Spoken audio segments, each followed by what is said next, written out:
Hello, everyone. Now, before we get started, I wanted to let you know that if you want to get the uncut recordings of this podcast, join our Patreon. There, you can not only get exclusive content and take advantage of services such as consultations on your digital content, but also you can support this podcast in helping it grow.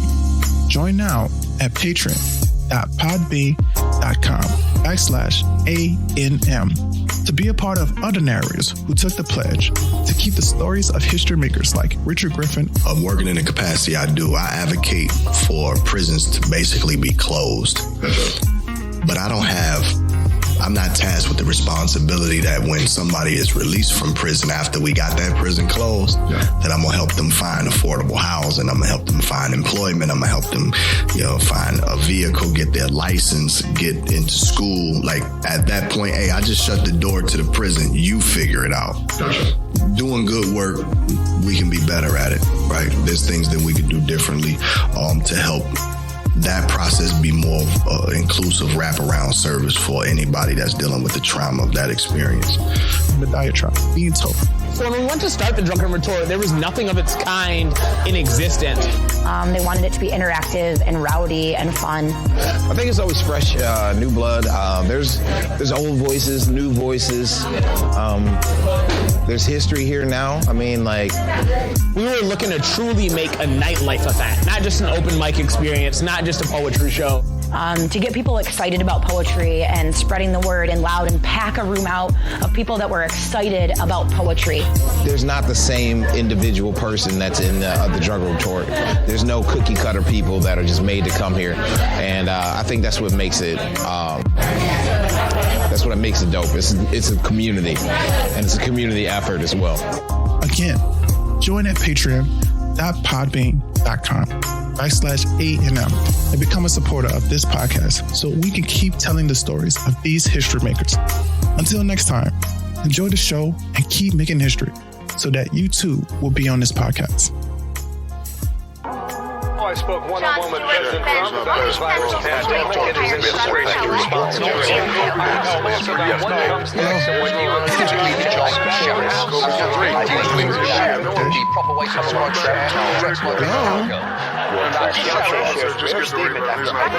Excuse me.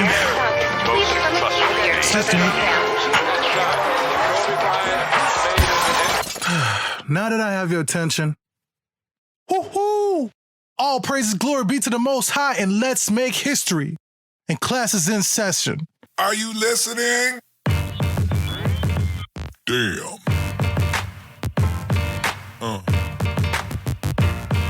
Yeah. Yeah. Yeah.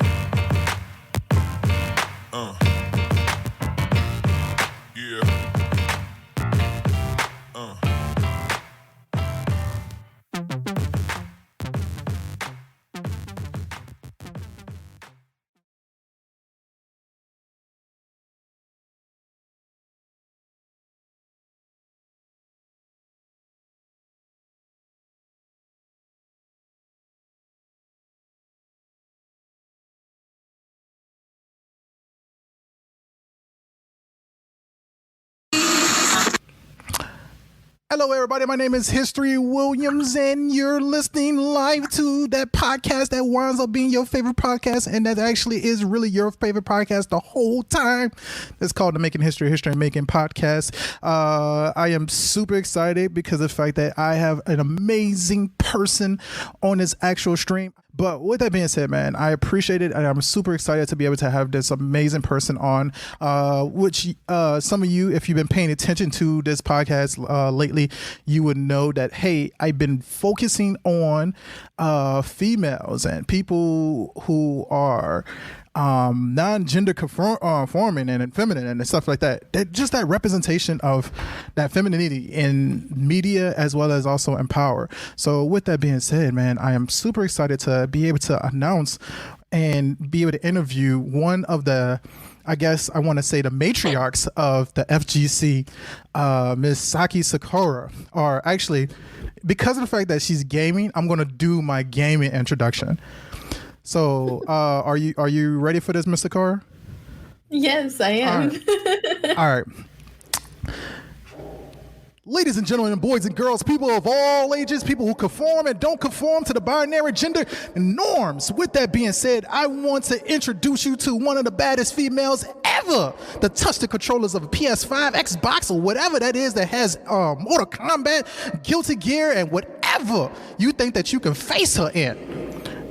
This person has been streaming for over the course of, if I'm not mistaken, about 5 years and has been doing some amazing stuff. With that being said, please forgive her because she's been working at home all day and she said that she's not looking the best, but I think she's fantastic.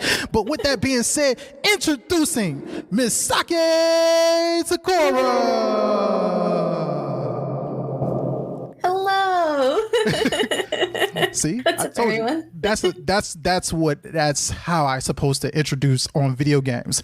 So with that being said, I hope that I made you feel special and warm and cuddly on the inside. For sure. That was actually epic. I don't think I've ever been introduced that way. That's actually was a really nice different way to be introduced from. So my thing is, man, I'm going to be like a little vulnerable on my part so you could get to know me. And every single one of my interviews, this is what I've been doing, which is basically trying to just interview it from a viewer or a person who just walked in on the conversation, kind of like from a fun way. So that's why I said I intentionally did no research into you. And the only reason being is because of the fact that, like, I want to get to know you as a normal fucking human being instead of from the perspective of like, oh man, I've been watching this person for like the last 30 years. And Magneto would not be fighting with Charles Xavier. Magneto will be like, I don't want to like do that. What I wanted to do is be able to actually get to know you freshly and be able to actually ask questions that I think that people would normally ask a person just like you on the first, like, I guess, date or meeting. So with that being said, I told you off screen one of the reasons why I'm doing this. Do you not recall? Yes. So I believe it was just to highlight more women in the community. Yes. And basically show their hard work, which is honestly one of the reasons why I said yes, because if anything, my brand and my goals and dreams and projects have all really centered around that, is highlighting women because they, of course, deserve that spotlight. When a lot of people don't give it, it's just like one of those things where it needs to happen more. So. Yeah, I definitely agree. I apologize. I'm fixing my camera so I won't look as blurry. So either, yeah, and I look like I'm more blurry. With that, I definitely agree. I was talking to a friend of mine who actually did an interview, and I am sweaty and foggy. Man, today is just a busy day. So I was talking to a friend, and she was saying the same thing, is that, like, essentially it's kind of important to be able to kind of highlight this particular thing. We don't necessarily focus on the importance of females, I guess, in media. My wife is trying to get me to watch this documentary on Netflix. I'm trying to recall what the actual Netflix series is. I'm pretty sure I'm going to find it in like 10 seconds. But like, I think it's dope that we actually getting a chance to actually do this. And one of the reasons why it's so important that I do this, because of the fact that I am a dad and I am trying to do something special and be able to make my daughter feel special throughout the whole time. Now, granted, I have a son, but my son is like, man, fuck it, Dad, I don't care at all. So it's like, he doesn't need that reinforcer, but like, I didn't realize how much that reinforcer needs to be made for my daughter. Completely different experience. So I appreciate you doing this, and I appreciate every single female who I have gotten to interview over the course of this past month going on. This is the first month.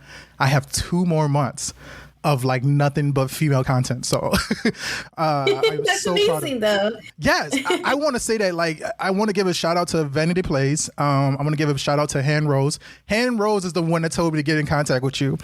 Yes. Hannah's amazing. Much love to her. And of course to Vanity as well. Yes. And then another person who, like, hands down told me Vanity did tell me to get in contact with you as well. But Han Rose is like, no, you got it. Like in the middle of her interview, no, you got to interview Saki. I love Saki. She did it just like that. So, you know what's crazy is that if it was the other way around, I would do the same thing. I would be like, as soon as I mentioned Hannah, I would be like, you need to talk to Hannah. Talk to Hannah right now. Yeah. Hannah is so dope. We have like that same energy. Yabkai asks, how are we doing? So I think that I'm pretty dope, man. How about you, King? And how are you doing, by the way, as well, Sakura? So Saki's fine. I'm doing really well. As well as I can be. I'm kind of going through quite a bit. As far as like just so many life changes right now. Okay. I'm starting a new job. I just quit my old one, which was the one that was kind of treating me super bad. Okay. I rescued a kitten. The kitten was in a car engine, and I rescued it. Okay. So I'm a cat mom now, apparently. Okay. Big shout outs to cat moms. Meow meow. I see. But yeah, no. And like I recently got over a breakup, but we keep it moving, and that's pretty much what it comes down to. So it's been a lot of like happening all over the place. Like this month of September has just been super all over. That's okay. That's all right. And that's perfectly fine. And I think that in the context of we just went through like a pandemic, I think that it's okay for you to have a bad month. Just at least one time. That's true. I think it's okay. But it doesn't sound like it's bad. It sounds like it actually did pretty well for you. So you got a cat, you got a new job. So actually, I'm going to segue good because you just talked about jobs. Naughty Nimbus, Super Mew. I appreciate that. Saki being blessed with greatness, that's awesome. Yes, man, of course. So bro, like this is so funny because like she's smiling the whole time, and it's like she hasn't stopped being a little giddy and goofy about this. Big shout out to you. You're so you're like one of the most joyous people I've met. So with that, work, what do you do for a living now, may I ask? So I used to actually work with data and working with photography. So I used to fix pictures, especially for school pictures. But I recently transitioned. I can't talk too much about the position because it is with a new company that's like starting out. But essentially, I'm going to be helping with looking at streamers as well as running tournaments and organizing them. Pretty much what I kind of already do with Queen of the Hill series. But now I'm actually going to be paid like as if it was a full-time job, which honestly, that's like the biggest dream that could happen for me, to be quite honest with you. Usually when you kind of like get into these types of things, like for example, content creation, when you first start out, you're kind of thinking, oh, this is just a hobby. But as you evolve more with your content creation and getting more experience as the years go, kind of realize like, wait a minute, this is something that could actually be legit if I can follow the right course and the right path to actually getting there. Yes. So to be able to actually have a job in the industry and in the actual like something that I love and I'm so passionate about is amazing. Yes, I will say this. So I do a tournament myself. It's called the Elder God on the Hill. This is a shameless plug, but it's on my stream. So with that being said, I do this tournament as well, and I didn't realize how much work it took to get into it. But I didn't realize how much stress it comes into it. But like, my gosh, yes. Yes, it's so stressful. I can't tell you the stories I have had.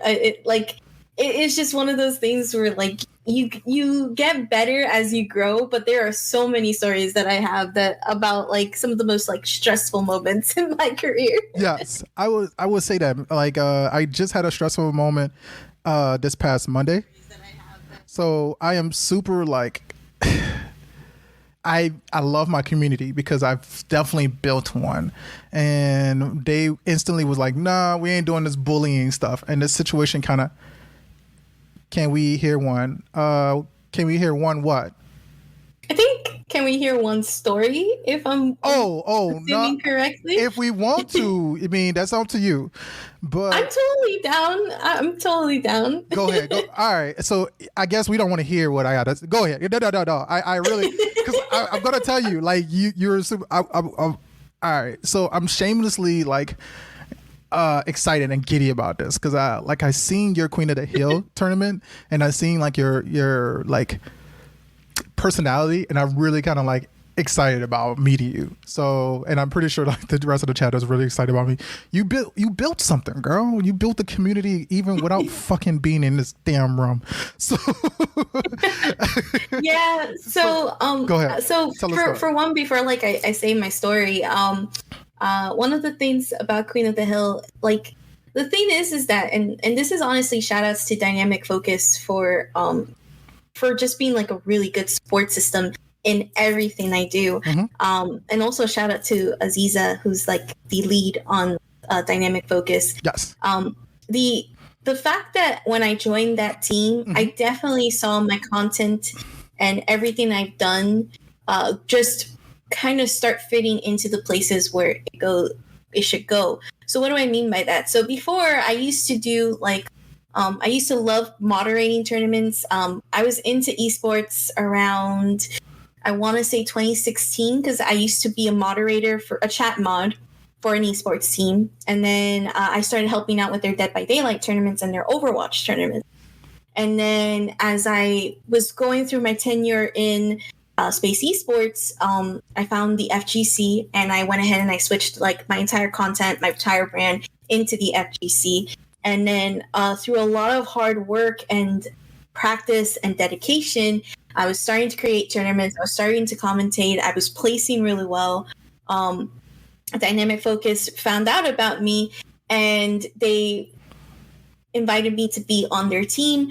And once I got to be on their team, that's when everything sort of like changed because I started getting the guidance and the advice that I needed to actually be able to grow and get opportunities that I didn't realize they were there or I didn't know about until they were actually like, hey, you do a lot of cool stuff. You should be here, not there. So part of like the biggest reason when it comes to like my growth is having someone like Dynamic Focus and like Aziza actually talking to me every day and saying, yo, Saki, you're doing this, apply to this. You're showing this, make this resume so that you can actually send it and out. Like, I wouldn't be without this, like, I wouldn't be with this job if it wasn't for the fact that, like, they actually showed me, hey, here's how you organize all of your stuff. Here's how you organize your content. Here's what you do. You basically took a marketing course in actually, like, physical events and not like through a classroom. You actually experienced it. So somebody said get baby out. Naughty Nimbus said get baby out of the corner. So that's it. Yeah, what does that mean? I'm like the baby of the team. Gotcha. So that's fine. All right, so that makes sense. Okay, awesome. So damn, you're that is pretty dope. So with that, like, how has your tournament, especially with the Queen of the Hill, how has that shaped up against things like Outworld Television and Terradome? Well, Terradome is you as well. Yes. So Terradome is actually a volunteer work that I do with the devs. Yes. I'm a QA tester for them. Gotcha. And again, mostly volunteer work. So I try to help out when I can. But as far as like compared to other events though, so at first, actually, this is kind of sound crazy, but I knew Hot Rod before he became Outworld Television, okay? And I remember he was actually under the Island community with Herbs, who's both my best friend and my training partner. Mm-hmm. And I remember he was like looking to start up some events and things like that. And he would come to Herbs and me and actually ask for like, you know, some advice and things like that. And you know, one day he became Outward Television, and pretty much grew. Mm-hmm. But there's been moments where he's, of course, asked me for help too as well. as far as like streaming stuff, or like mostly streaming stuff, actually, believe it or not. Okay. So there's like things like that, but it starts off like that, essentially, right? It starts off like a lot of people asking me questions, and then I start giving them like, hey, you could do this, or hey, here's the fix for whatever problem you're experiencing. And that's one of the things that, as Queen of the Hill started building, it was one of like the motivating factors to actually like take the leap and start up. It's actually how the idea like came out. So the other co-founder, their name is Saki. They actually were like, hey, Saki, I really want to build this. Can you build it? And I really wanted to, because I think around the time there was this whole idea of doing like coughs for MK11. Yes. And then if you placed in like if you get like a certain amount of wins, you would win the cough, right? Yes. So they wanted to do that, but for the women of the community. And I was like, yo, that's so dope. We can totally do this. You know, we can get a couple of esports teams like involved or esports orgs, and we can totally kick it off. And so that's when we decided to make the first MK11 one. About a year ago, actually. It's going to be a year pretty soon. We raised, I think, like over $1,000. We had prizes up to like $500 worth of prizes. And it was really awesome. It was really dope. It was one of like probably the coolest things that I was ever getting to do. But like I mentioned, it's one of those things where it was created because, you know, someone reached out to me and was like, hey, can you help make this happen? And I was like, absolutely. And then after that MK11, we sort of just took off, and that's when I kind of like took the reins. And Seisaji, she had to actually study, so she's been more in college and whatnot. So whatever Queen of the Hill stuff they've actually been able to hear about, they've been lurking in the chats and, you know, just be like, hey, how's it going? Is everything good? And it was like, yeah, everything's kind of cool. We're doing really well. But of course, you know, studies come first. And after that MK11 one, we just basically said, all right, I'm going to take the reins, me, Saki, and we're just going to keep it going. We just touched MK. Let's touch Street Fighter. Let's touch Soul Calibur. And then we actually are right now dipping into Guilty Gear. Gotcha. So, and then like, it's one of those things where it just grew, and it didn't grow overnight, but the fact that we're in the middle of a pandemic, we are creating something that many people are interested in because there's really nothing to do during this pandemic, right? Offline hasn't been really stable enough for people to actually go back out there and actually compete again. Yes. And it's focusing on a problem that has been existing since the pandemic and even before the pandemic. And it's the fact that women, non-binary people, and other femme identifying people, they don't get the opportunity that they deserve. So with the Queen of the Hill series, they are going to get that opportunity. Yes. Whether it be commentating, whether it be competing, whether it be gaining experience. One of those big things that we like really strive for when we do Queen of the Hill. And so when you see like Outworld Television and you see like all of these other like bigger events, we reach that level not only in production but also in mission, because we're basically challenging and saying, hey, you're doing an amazing job, you're doing great for the community, but don't forget about these players, don't forget about these competitors, because they're just as part of the community as everybody else is, and they deserve the recognition for their hard work. So honestly, and I'm going to tell you right now, you know, a lot of me wants to say this, and I don't mean this as a disrespectful way. There would not be a hot rod, it sounds like, if it wasn't for you and the other women who have contributed to make things like Queen of the Hill. That is essentially what I'm hearing. Which is, I don't ever like to say, hey, you can't exist because of me, because one, I'm really humble and I don't feel like no. And I don't want to take it as this is why I say I'm not saying it as a disrespectful way, but there's a humbleness about the idea of paving the way. So one of the things I'm going to identify is the last time when I checked up a little bit on you are Latinx, right? Yes, I'm Puerto Rican. You Puerto Rican? Of all things. Yes. Puerto Rican. All right, Came out of the womb with a switchblade. so my wife is Mexican and native, so we joke about that all the time. But she grew up mostly Mexican, so I have a good friend who's Puerto Rican, and we always joke about it.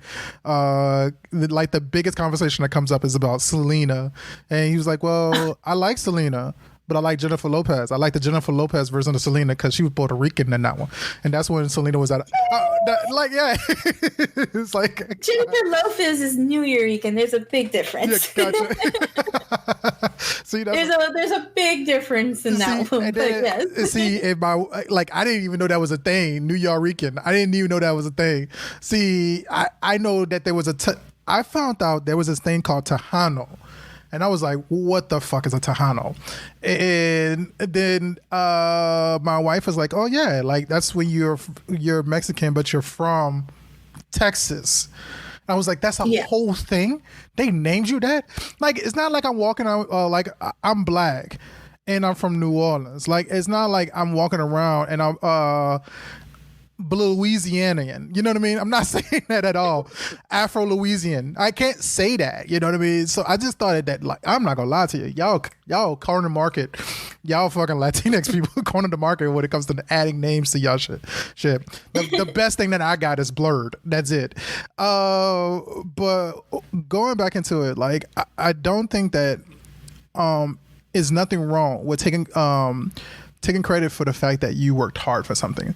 I had a family, and I know other family members who, going back into my roots, hey, History and Saki. Yo, what's up, Onyx Blade? How you doing?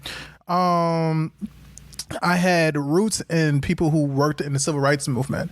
But one of the most hurtful things I had one family member say is that, like, I would have never went through any of this. I would have never did any of those things if I would have known that your generation would have been the way that y'all are today. And that hurts because of the fact that I know that I got 3 college degrees, and I'm able to go to a school primarily all white that I was graduating from. And these things would have never happened for people like her during those times. So I accept those things. So I think that that's a humbling thing to be able to know your past in that way, but also be able to actually have that drive to make sure that you do better for the next one. So I think that, like, honestly, if it wasn't for, like I said, you and your group, then that sounds like a thing like Hot Rod's, like Outworld Television, would not be the way it is. Because honestly, Hot Rod shit is positive as fuck. Like, he yells and he drinks every now and then, but like, it is positive as shit, man. He's always like encouraging people. And I'm not saying that that's not naturally him, but like, I look at you and I'm like, that means that, like, he was a good person, but he became a better person because he listened to the advice that you gave. So yeah. I appreciate that. So that's a humbling thing I think that he needs to accept, but also I think that's a little pat on the back for you, girl. You killing it. No, I now get why Nimbus said don't take baby out the corner. Shit. And which, by the way, big shout outs to Nimbus for hitting that follow button. I appreciate that a lot. With that being said, so how has it been? As I usually ask every person in media, how do you feel the representation has been for females in media as we look at 2021 and 2020? Because that's kind of like where it's now starting to boom, I would say. So I feel like the boom that you're seeing is because we're kind of tired. Like, we're so tired of being put in, like, out of the spotlight. Like, unfortunately, I feel like media still has a lot to evolve on when it comes to representation, both for Black women, Latin women, basically people of color, and especially for women non-binary, and again, anyone who identifies as femme. Yes. I feel like every time we get into the spotlight, it's never focusing on our positive or on our personal projects. It's always focused on our trauma. And that's a serious issue that I feel like with 2020 and 2021, because we've been more inside and we're so much more on social media than we were before. Because before, obviously there was so much happening, we would be able to like actually go out and we would be able to actually, socialize. And there's a lot more happening than just staying home and being stuck on the computer or on the internet or anything like that. But with this boom between 2020 and 2021, there's been so much media focusing on that trauma that when it comes down to like when we get a sponsorship or when we get a huge opportunity, it falls on deaf ears because it's apparently not a story the media is interested on. Like, I can't tell you how grateful I am that I'm able to actually follow many of the Black women and the Latin women and other forms of representation, that people who look like me basically, Yes. On Twitter, and I see them do such amazing things. I see amazing cosplays. I see amazing opportunities that they're getting. But there's not enough people actually talking about them. I don't see IGN talking about them. I don't see Porygon actually talking about them. Like, I don't see more people actually, like more media outlets discussing about how important and how amazing it is that they've gotten like really good opportunities. Okay. Charities happen. Nobody talks about the amount of money that's getting raised. Like, there's many streamers who are raising money for hurricane from the wreckage of Hurricane Ida. Yeah. Right. And instead of people covering about that, they were covering on another story that involved their trauma. And it's like, why? I get it. It's a story, but that representation that we want to see isn't our trauma, isn't our suffering, isn't our pain. It's seeing our, like, hey, this is possible. Yeah. You can get an opportunity with Alien. You can get an opportunity with these devs that are like AAA companies.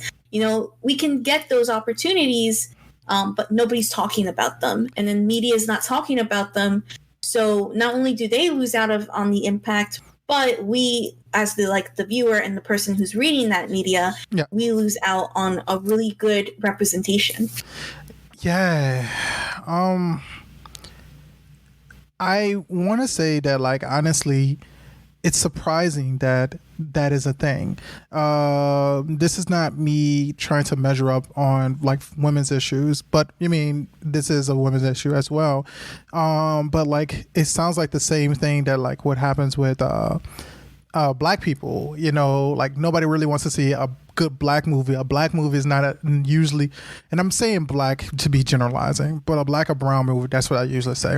A Black or brown movie, like, you don't usually see that unless it has to deal with them or be nominated for a Emmy or anything like that, unless it's a slave movie or a movie about somebody who's overcoming being in prison or some shit like that. And it's like, that's beyond us. Don't get me wrong, that is ingrained into a lot of our culture, but we're beyond that.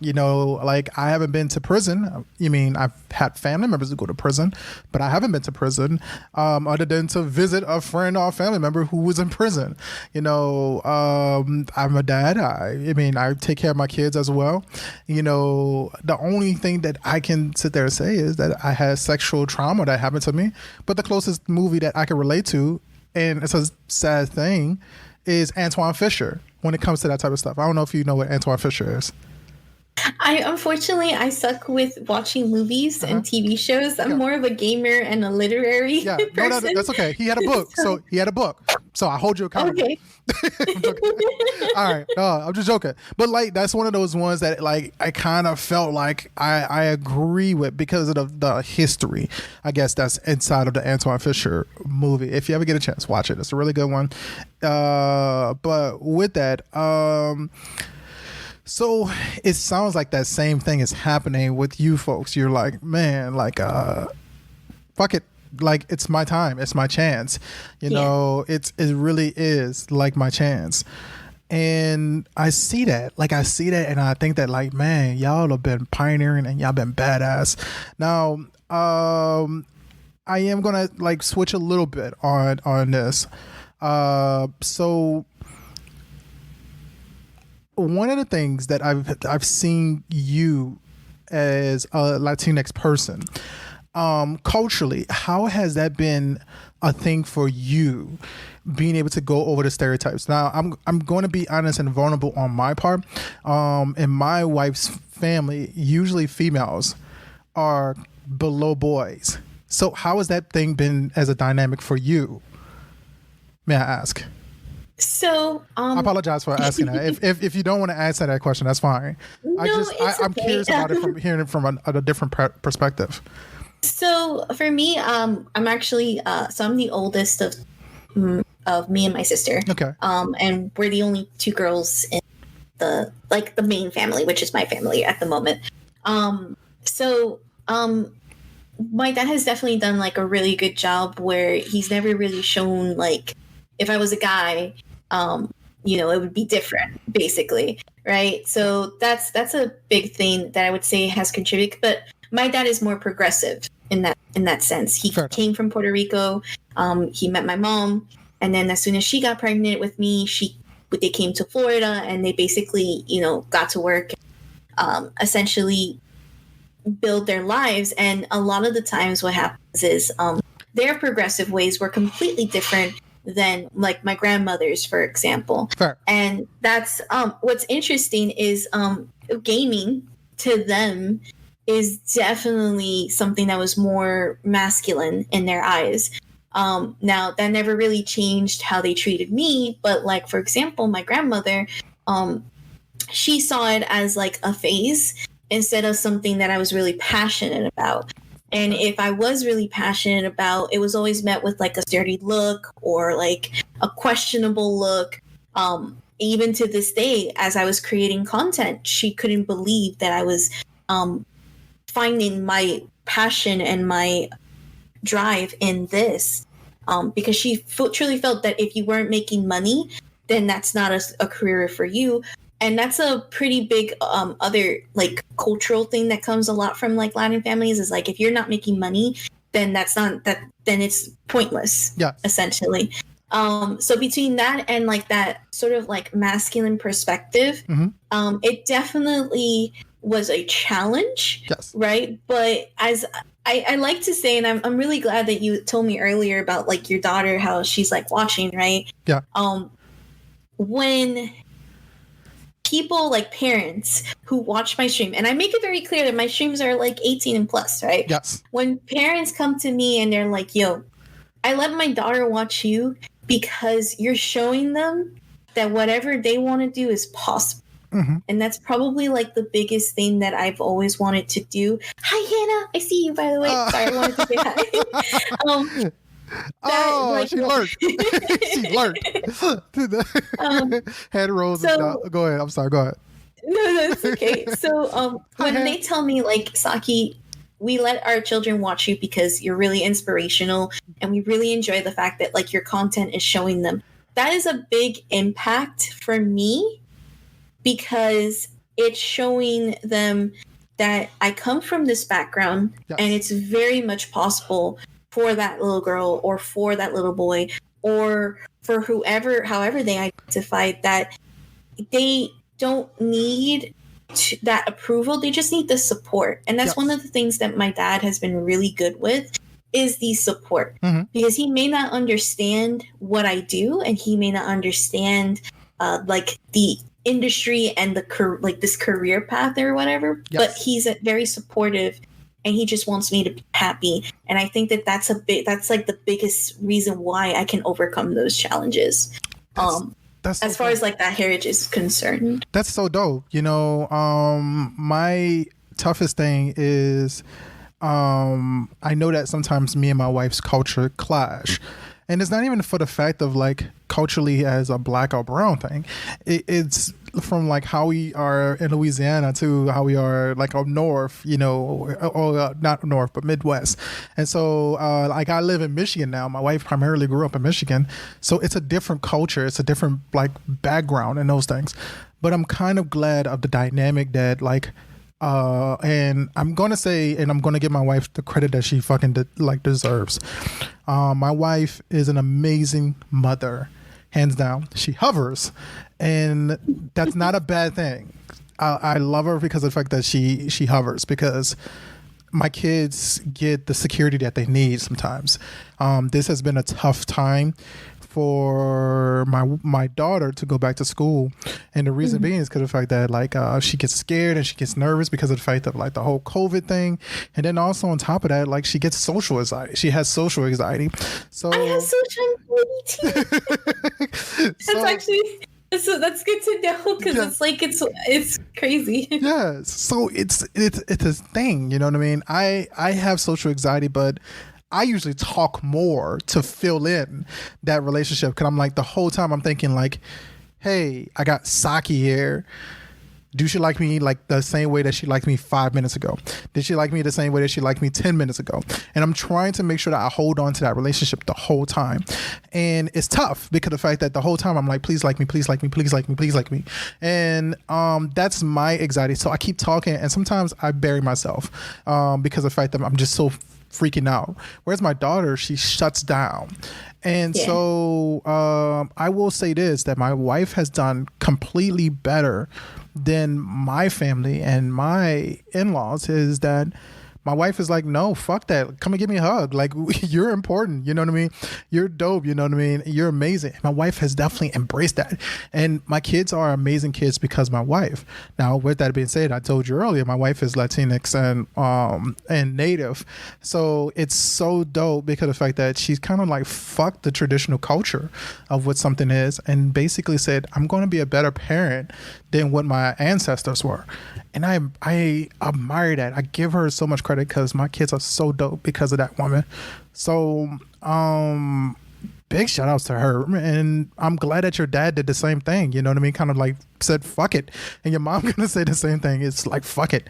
I think it's funny though that you said that they think that gaming was a masculine thing. And I think that is so funny that gaming was a masculine thing. But the first person who won a video game competition was trans. Did you know that? I did not know that actually. Was trans. They were male to female, trans. That's amazing. Like it unfortunately again, it's just one of those like parts of the culture that like when you don't educate properly, the stereotypes fill in for that information. Yes. And again, I got lucky. I have family that, you know, didn't really feed into those stereotypes. And if anything, they were just kind of like, you know what? Let her figure it out. Like she needs to figure out what she wants to do. And if that's something she likes, that's something she likes. Yes. Right. But you know, there's other people who don't have or have that same luck or opportunity.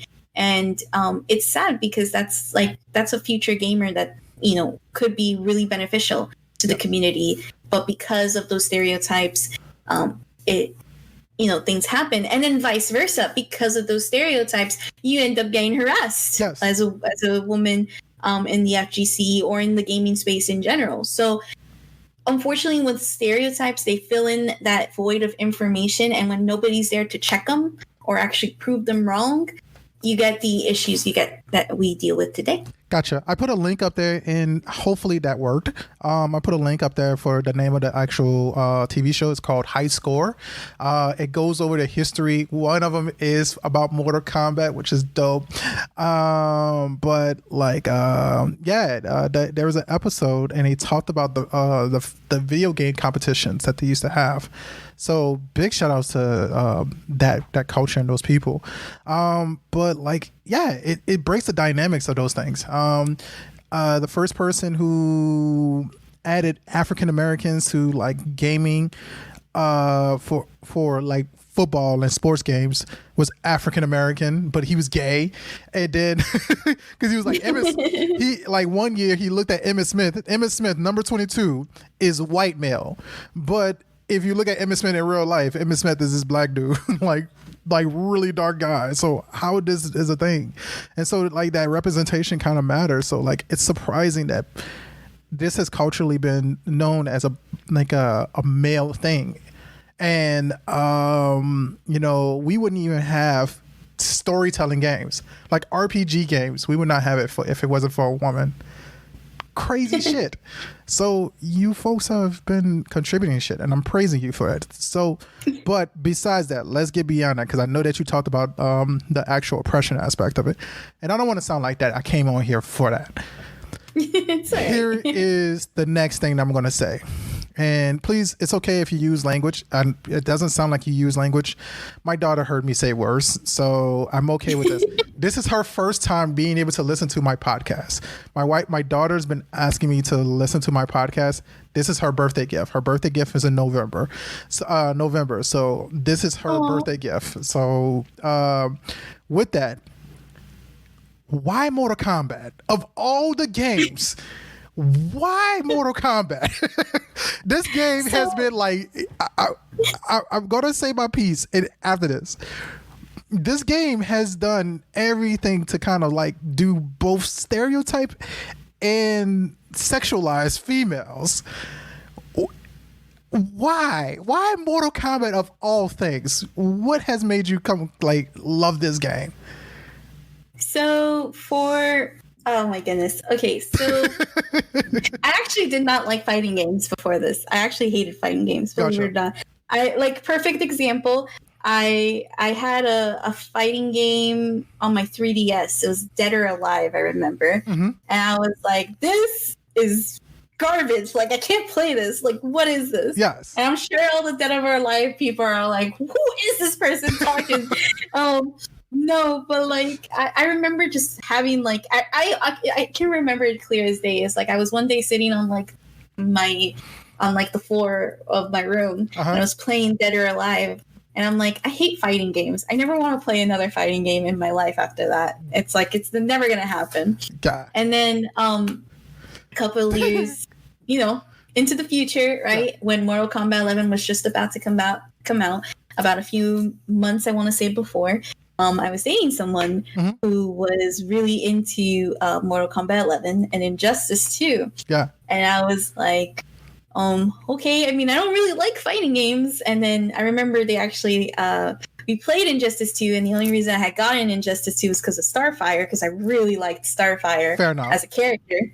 But I didn't like Injustice 2, and it was already late into the game that I was like, it's no point for me to learn. And he was like, he beat me up so bad, by the way, that I was like, you know what? I don't ever want to touch another fighting game against you. You're just going to not teach me. Yes. But then MK11 was around the corner, and he was like, yo, we got to play this game. It's going to be dope. It's literally like the last MK. Because, at the time, everybody was like, yo, this is like the last MK. We didn't even know we were going to get it. What is up? And I was like, okay, I guess. And I remember going into a GameStop, and like when I went into that GameStop, they had like the trailer / like breakdown of Jade. Yes. On the GameStop like video. Yes. And I was like, oh wow, she looks really cool. Like I really like her. Yes. And I just liked how graceful she was. And when I got home, my ex had gotten me the game, and I was like, okay, I'm gonna stream it. And I started streaming it, and I was having a lot of fun because I was learning about the game. I was trying to understand it, and then between actually falling in love with Mortal Kombat 11 because I was playing Jade at the time, and I still play to her to this day. Yes. I fell in love with the character, how she played, as well as the mechanics. I found a group of people in Babality where it was a bunch of women playing with each other and being a support group. Yes. To just falling in love with like the entirety of like the community in the FGC. Yes. That after like it was like, how in the Powerpuff Girls you add all of those ingredients. Yes. And then like Professor X like hits the glass on the X and it just makes me a badass. That's basically what happened. Yes. And I'm gonna say this real fast before I lost track of it.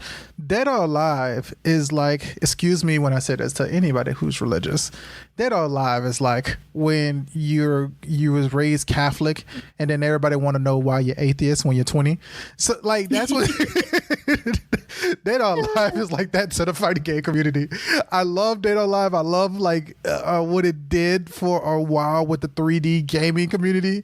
But Dead or Alive has not really knock down barriers. You know what I mean? I would say that, like, honestly, the thing that kind of like knock down barriers in some kind of way is like the Tekkens or the virtual fighters of the world, which virtual fighter does not get the credit that it deserves. But my game, Mortal Kombat, was for me a way to make extra money, but also my way of actually seeing my first rated R movie, essentially.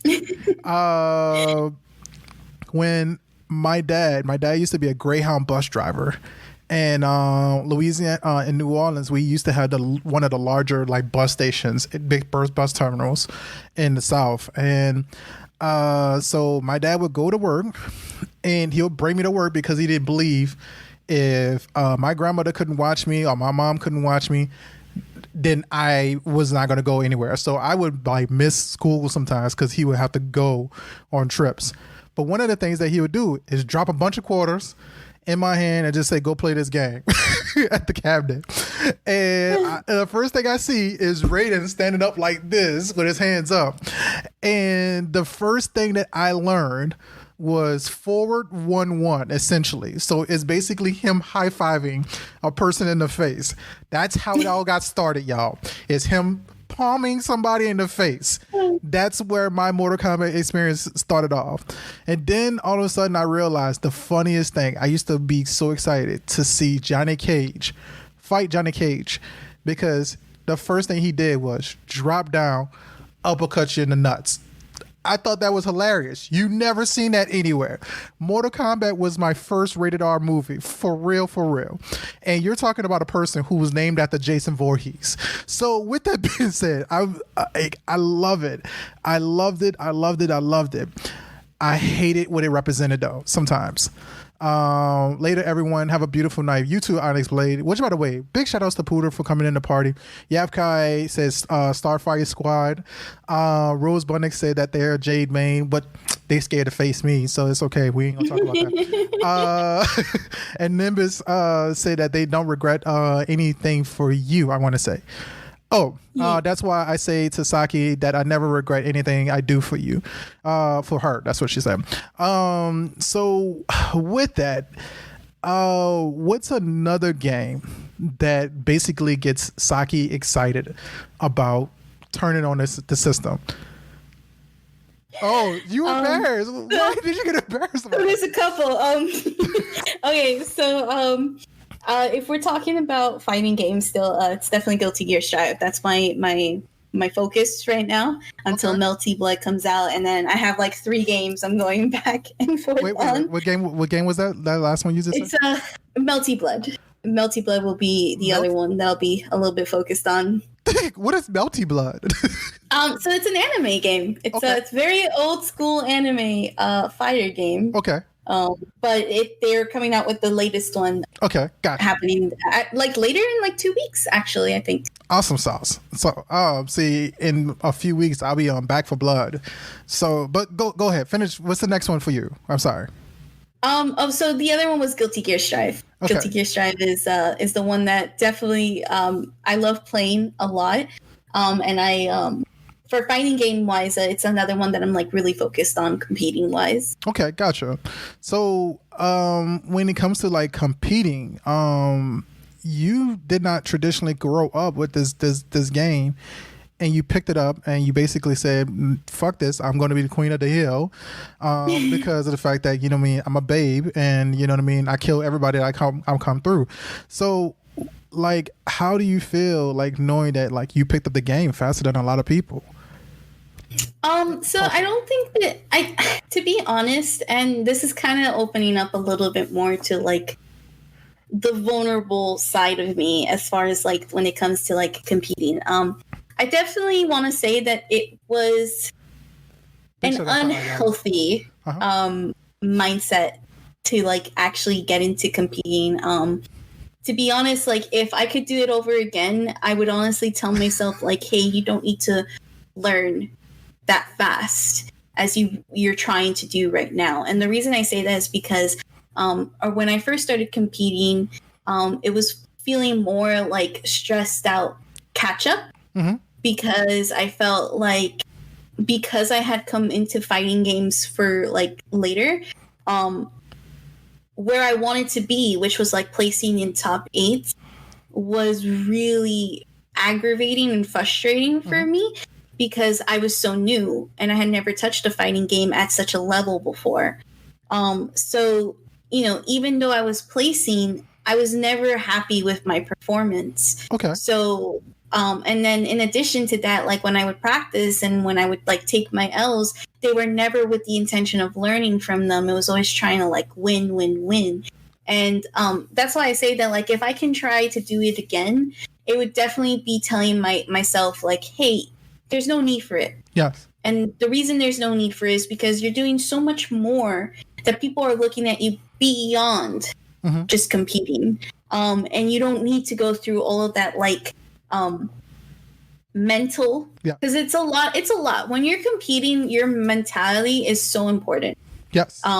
It's not just with skill. It's literally with like your mentality on taking the L's, placing in tournaments, during tournaments, before and after tournaments. Like there's so much happening and so much like pressure and like stress that it's really like it's an unhealthy amount. And as I've gone in like through like the last 3 years or so, 2 years and 2 years and a half, I've been able to understand that reason of making sure my mentality is as healthy as possible. Because if it's not healthy, then I'm not going to be able to compete healthy. And that's a big thing. The other thing too is that there's always that pressure as a woman that when I'm competing, I have to do twice as much as the next person.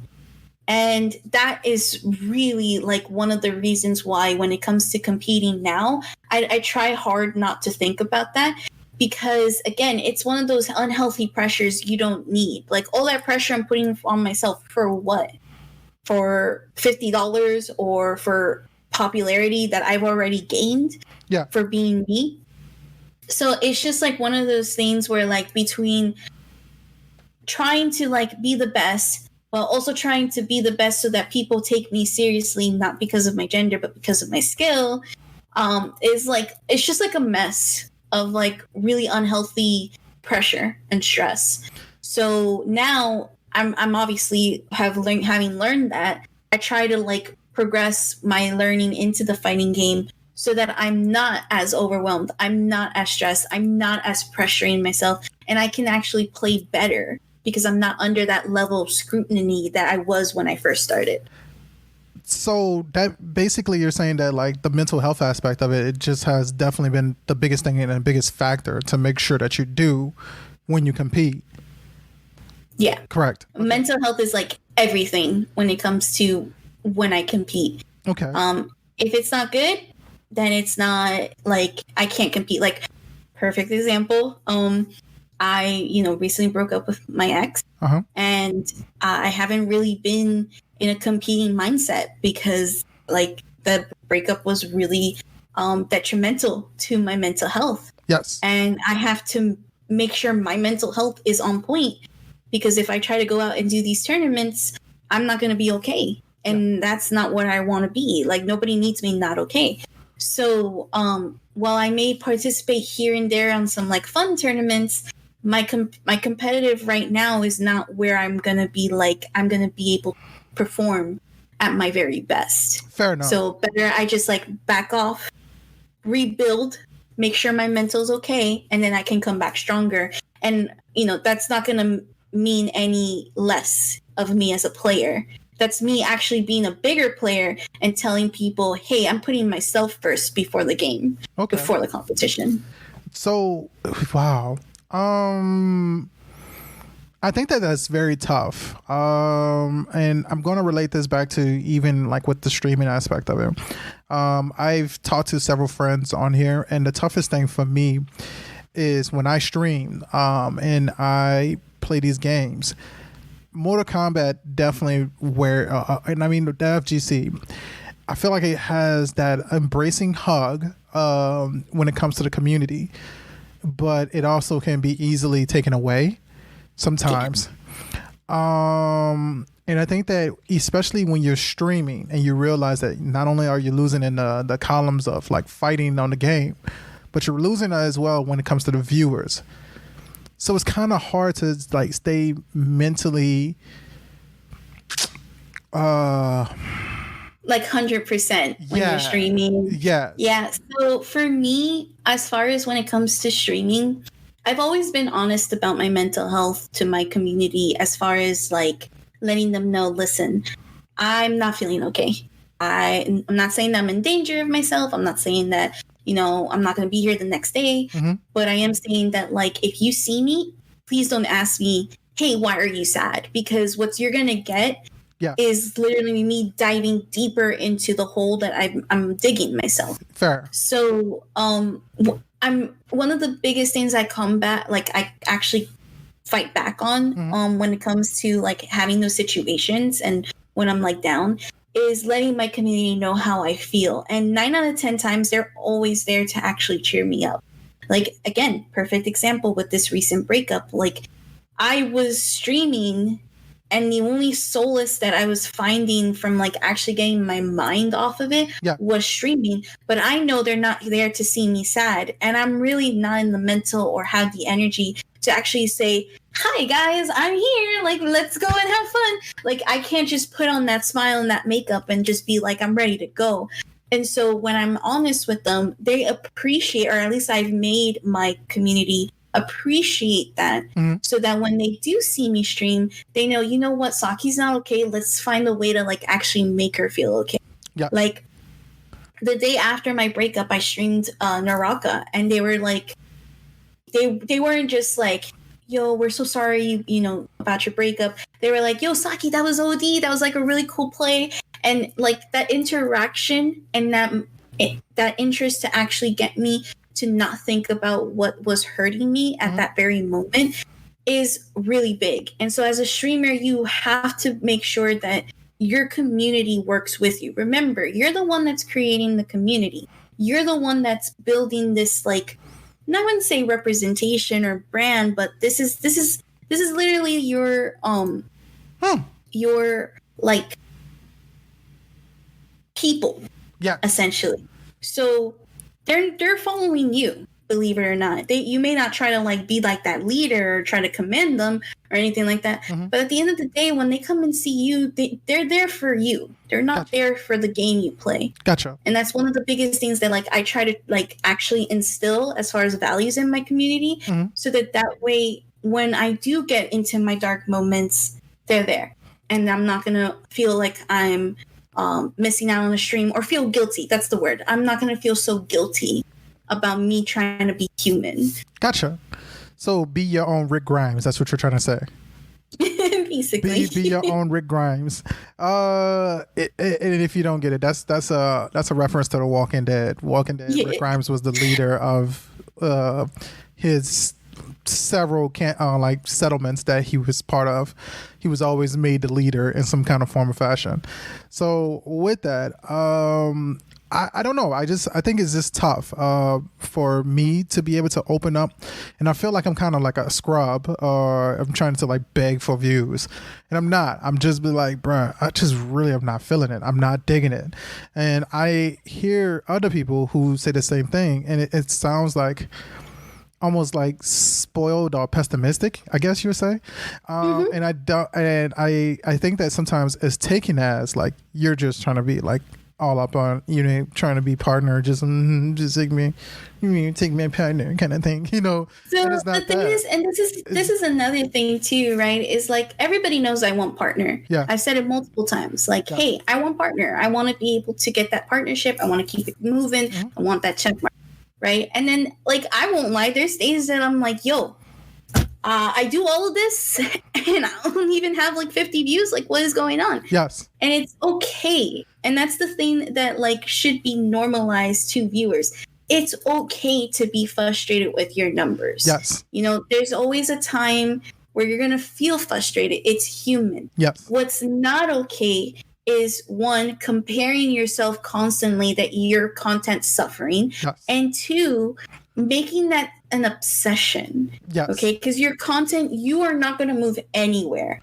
And in addition to that, like right now, the industry is moving away from numbers and more into impact. So you could be a streamer like myself that only has like an average of 15 views a month, but guess what?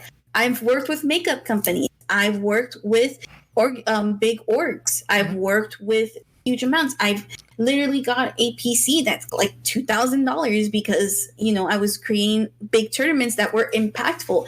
So it's okay to be frustrated. What's just not okay is to try to be so obsessed or compare yourself where it's toxic. Fair enough. And that's where a lot of streamers, when you look at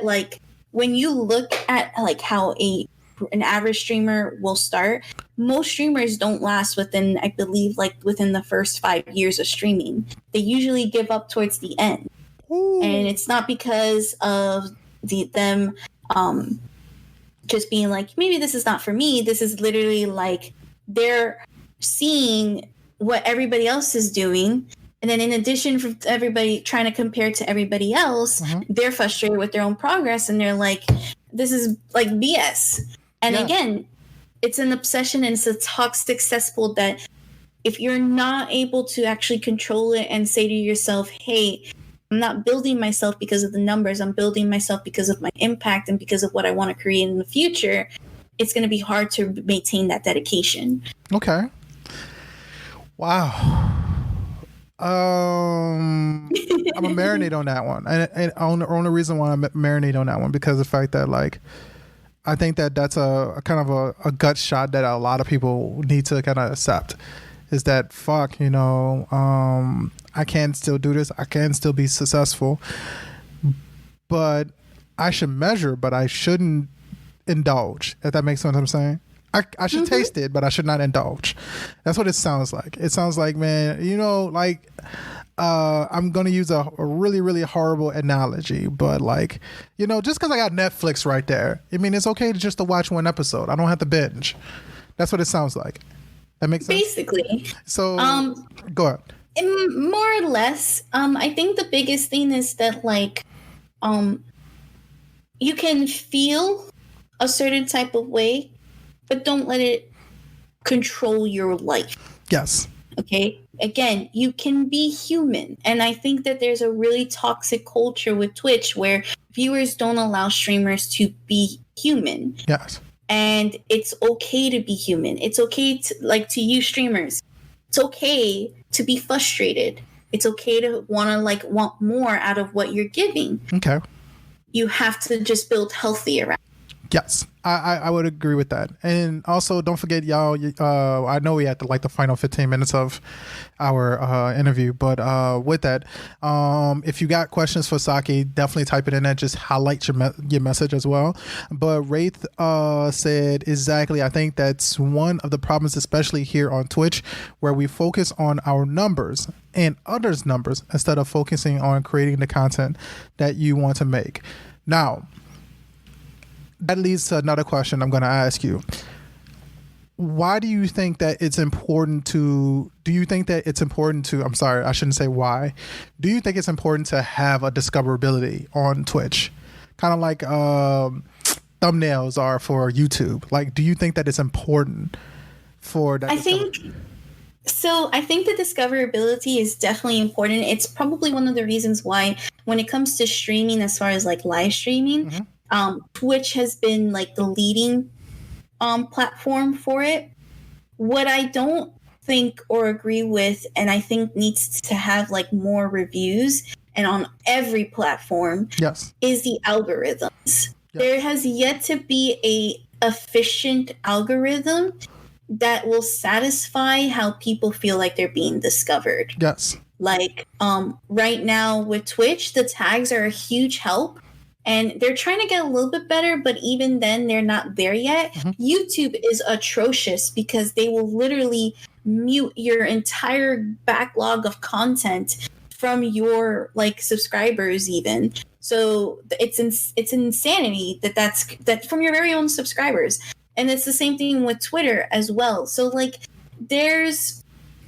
Like the discoverability is important. What I think the real focus on is the algorithms themselves and actually re-evaluating them so that they are benefiting that more of those content creators that are not just like, I'm gonna be honest, the white cis male. You know, like there should be more focused on actually bringing Black creators, bringing people of color creators, bringing the LGBTQIA creators, and really trying to actually invest in what is essentially the majority of who stream. Yes. And you know, studies and stats are showing that we are making up the platform. Just because these guys are like the highest views doesn't mean that they're the platform. Fair enough. That is true. I will say this. I definitely enjoy watching smaller streamers. I enjoy watching Hannah's streams. I don't watch all of Hannah's streams, but I love when she did Back for Blood, and I love when she did her MK stuff.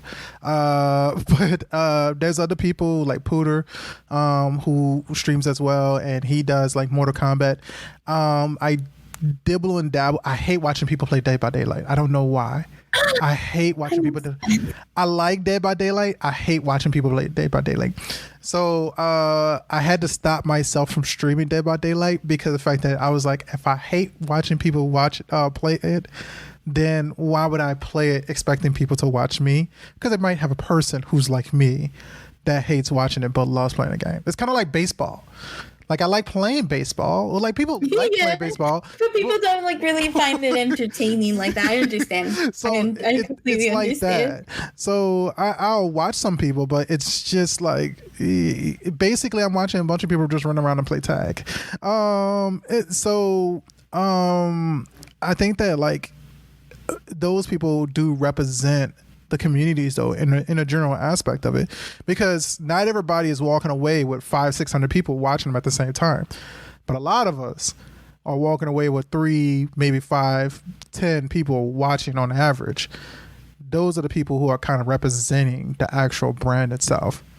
There's an actual graph for that. I see it all the time. And if you look at like it's the ratio between affiliates and partners, and then there's an actual like graph showing based on viewer numbers. There are less people with the 1,000 view count and the 100 view count, and more people with the average of like 5 to like 20 people. Yes. And that is the majority of Twitch, believe it or not.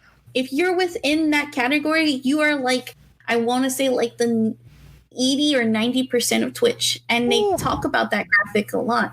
So when you look at that graphic and you're like, wait a minute, I don't have the 75 viewers, but then when you look at that graphic, you're like, but I'm the majority of Twitch, so it's okay. Yeah. And it's like, again, it's one of those things where like it's perspective, like, and it goes back to what I was saying before. You can be upset about you not reaching that goal, and you can be frustrated. Yes. But in the bigger picture and in the longer run, you're creating impact over numbers. And that's really important. That's more important than what people are looking for to work with. Fair enough. Now, I do have 2 more questions, and then I'm going to let you go. I promise you. And I know that you got to go back to streaming. I'm so sorry for interrupting your stream. No, it's okay. So first thing first, why would a person who is streaming on Twitch right now go to TikTok or some other medium? So I don't think that they would make the entire shift. Like, I don't think they will jump and hop or jump ship, basically. I think if they do jump into a different social media, it's to expand their influence. Okay. And this is something that has been happening recently with the hate rates on Twitch. Don't put your eggs all in a basket. Yes. It's okay to spread your content. Like for me, I have realized TikTok is a growing social media. Fair. It is, and not just like those random TikTok videos. Many industry people are actually looking at TikTok creators, and they're actually like, wait a minute, can you make more content in our game? And that is where they're kind of like, okay, that makes sense. I'm going to start spreading my content there. Fair. And it's the same thing about like also, looking for other avenues. Like, don't let Twitch be your entire income. Okay. find other different ways so that you can diversify it. And again, like Aziza says, or Naughty Nimbus says, diversify your content. It's okay to do that. In fact, it's beneficial that you do that, because someone who, like an opportunity that sees that your brand has touched various audience in these different platforms versus one platform entirely, they're going to go for the different platforms because there's more people that are going to see it. It's not just a centralized focus. So a nice way of saying that is basically be multi-talented in one field. That's what it sounds like. Be multi-talented in your content, in your social media, and where you're posting it. Okay, gotcha. If you are focused on just like one game, that's okay, but diversify where you're posting that content. Okay, gotcha. That's what it sounds like. Because like, you know, some people call themselves triple threats because they have they can produce music but also write that song and sing it. So, you know, like that's what that sounds like. And you know, a lot of people, I think that they make the mistake the same way what you just said, just kind of put their eggs all in one basket.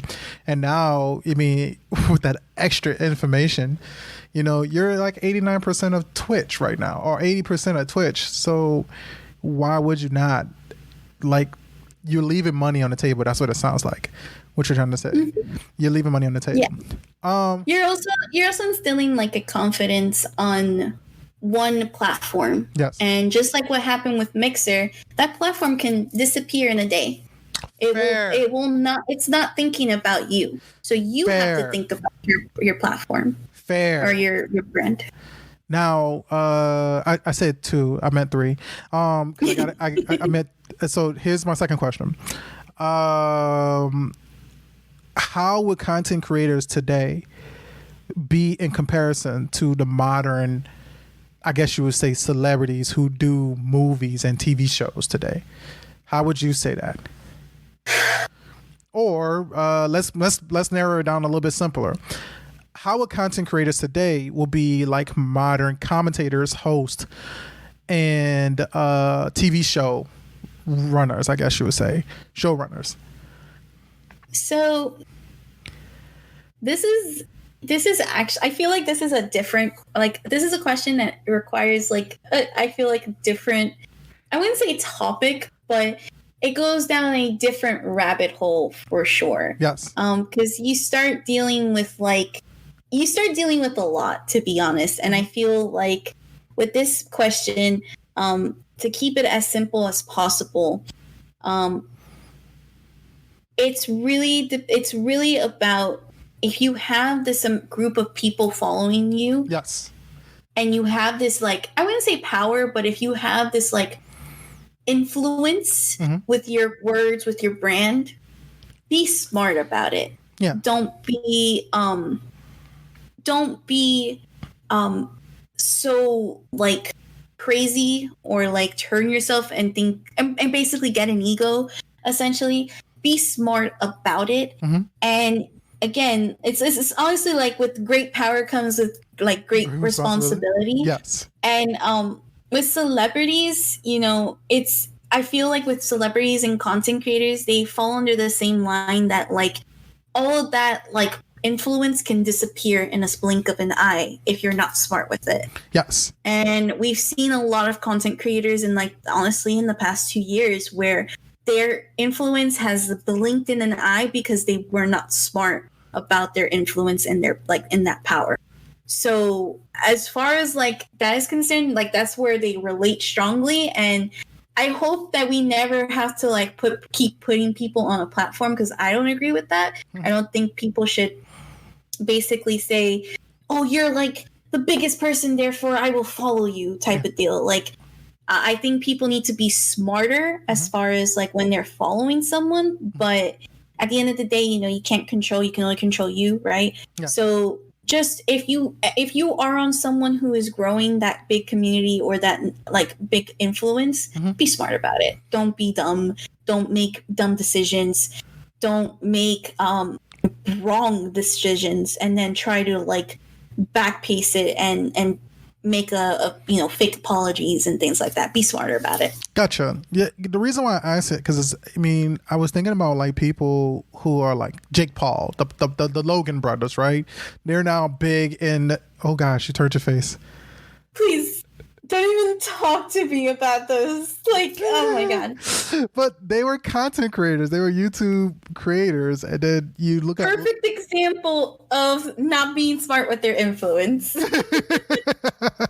Yo, Maverick, what up? No, I was just saying that, yeah, that is perfect example. But like you look at them and then you look at like Liza, she became a host for so many things like Double Dare and her TV show Freakish on Hulu, and then now you look at people who are like Ninja, who is now becoming an influence in other shit, like for example movies now and interviews on TV shows, all because of the fact that they sat here and did a video game stream, so it seems like we as streamers in weird and fucked up as way are becoming the modern idea of what a celebrity looks like.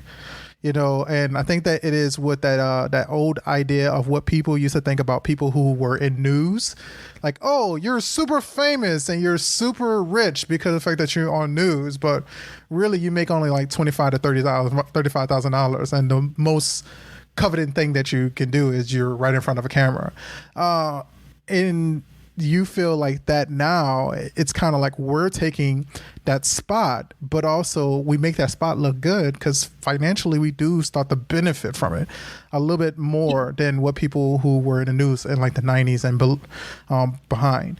I think with every generation we're gonna have those, like, I would say, like, people we're gonna look up to. It just comes down to, like, be smart about it. Yeah. So. Now, Ray said it's not good business to cast such a small net. Show everyone what you've got wherever you can, even though it can be pretty easy to look at the potentiality of success on a single platform, especially if you're looking at the top numbers. With that, yeah, it's easy to kind of fall into that. But I guess the hard thing is, like I say, you kind of have those people who are like traditionalists, like they followed like Fall Out Boys and stuff like that. And they're like, oh man, Fall Out Boys are not like they used to be, those things. And to kind of see that in the streamers. But beyond that, like, I don't want to take away with your time, and you got to do this one last question for me. Okay. What would you say? I'm going to use the example of my daughter because, like I said, this is supposed to be. So what would be some encouraging words that you would give to my daughter? I love my baby Isis. I love who she is, and I think that she's amazing. But I want to hear, what would you give her as advice as a person who's growing up to, as now, I'm glad that you are a Latin nerd, and I mean by that a Latin nerd, a Latin nerd. What advice would you give to her if she was sitting right in front of you? So the biggest advice I usually give this to like a lot of people who watch me when I do these interviews, is no matter what people say, never do it because of those people. Do it for you. Because when you do something, you're the one that's left with that action, right? So you can either be really upset about it and regret it, and life's too short for you to regret stuff. Or you can be happy and proud about it, and you can build off of that proud and happiness and positivity and all that energy. Fair so enough.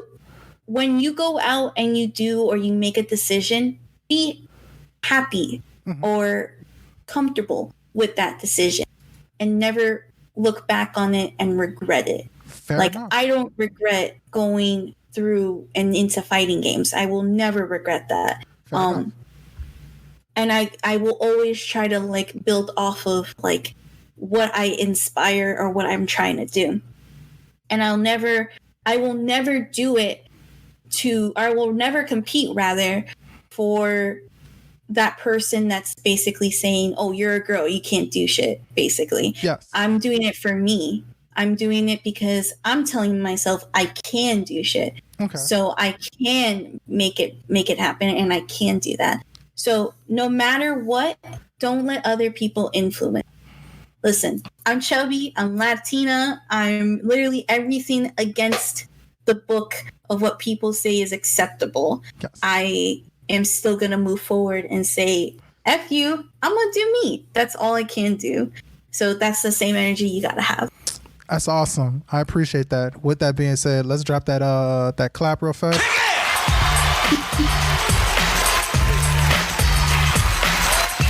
You don't understand. That felt really good. With that being said, tell people where they can find you, Miss Saki. So you all can find me on Twitch, Twitter, TikTok, and Instagram at at Saki Sakura TV. So it's SAKISAKURAB, and then on YouTube it's just Saki Sakura, and then of course you can follow Queen of the Hill series at the TheQoThs, and then of course you can follow my team, Dynamic Focused, and they're amazing. So go follow everything. I'm going to ask you, because it looks like Naughty Nimbus is kind of like your mod. Naughty Nimbus, can you do me a favor and actually copy and paste those things for me real fast?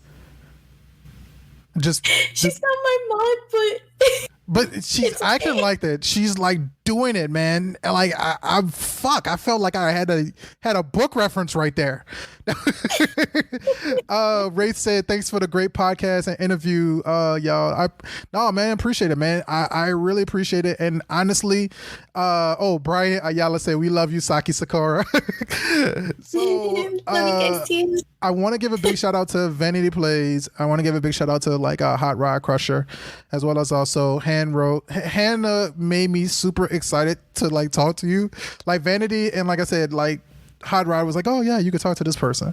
But like Hannah on my stream was like, talk to Saki. Oh my God, talk to Saki. So like I said, it's like the same energy I would give her too. If I'm like, yo, God. you gotta talk to Hannah right now. Thanks. So with that, I appreciate you. I appreciate you doing that.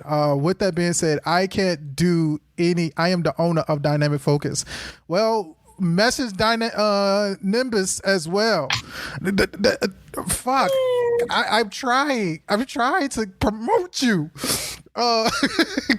With that being said, big shout out to you, Saki Sakura. I really, really appreciate you. And then who would you challenge me to interview?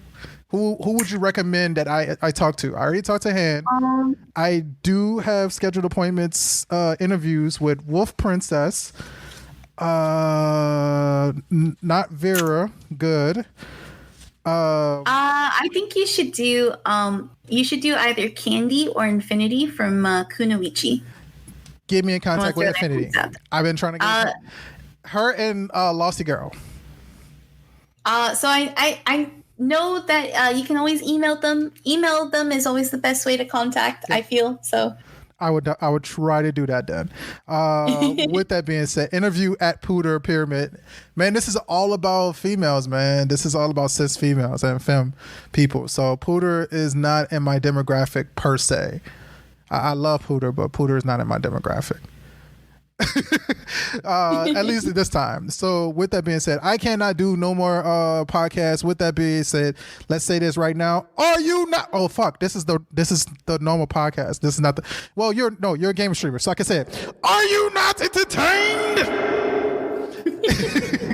So thanks a lot, everybody. Thanks for joining. Come back next week. Next week, Wednesday, I will be doing an actual interview with Sanita Lanier. She's the county commissioner for Grand Rapids, Michigan.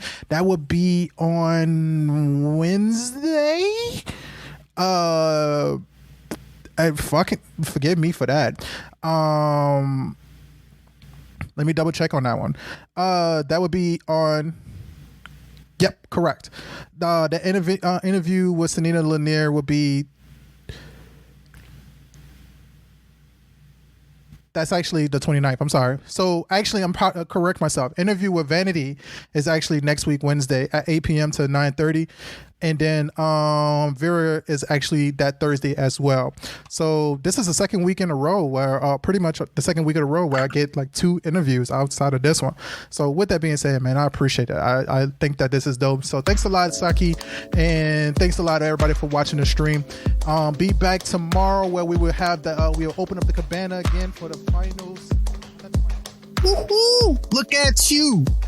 You just went through a cultural experience and looking for more or simply just closure. Now, if you want to challenge me to interview someone you know that is making history, email me in the link in the description. Also, if you're looking for more of Making History Making podcasts, then remember that you can find it on Spotify, Google Podcasts, Luminary, iHeartRadio, and more. You can also find more content by History Williams on A Narrative Media Facebook page and YouTube. These pages includes events, tutorials, and even a gaming stream. Speaking of gaming, if you're a blurred, nerd, Latin nerd, or simply a gamer, you can check out Talk a Big Game on Twitch under History W. That is capital H, lowercase I, lowercase s, capital S, TORY, capital W, or the Facebook page A Narrative Media. Also, don't forget to check out the merchandise in the links in the description. We have various types of merchandise to choose from and show your support for History Williams and A&M. This includes bags and apparel on Redbubble, more colors for your t-shirts. You find those on TeePublic. Or if you're a coffee drinker, grab a bag of the Biggest Roast coffee from Custom Label Coffee. When you buy a bag of Custom Label Coffee, make sure you use the promo code SLOTHGAMING to get 10% off. Finally, for the closure, it would be cliche to say follow, like, subscribe, and share. But that is not completely why I am doing this. And that is not the brand that I want to build with A&M. I want to earn those things from you. My goal and dream is to provide you as the listener or viewer a cultural experience that is not only entertaining, but informative as well. My final goal is to make you feel as though you have a community every time you listen to this show. So when you hit that follow, subscribe, share, or like button, just know that you are part of the history makers and narrators that strive to grow and build a better connected future for all of us. So know that every time you hit those buttons, you're challenging yourself and me to keep making history. You folks stay awesome and keep making history so that you too will be on this podcast.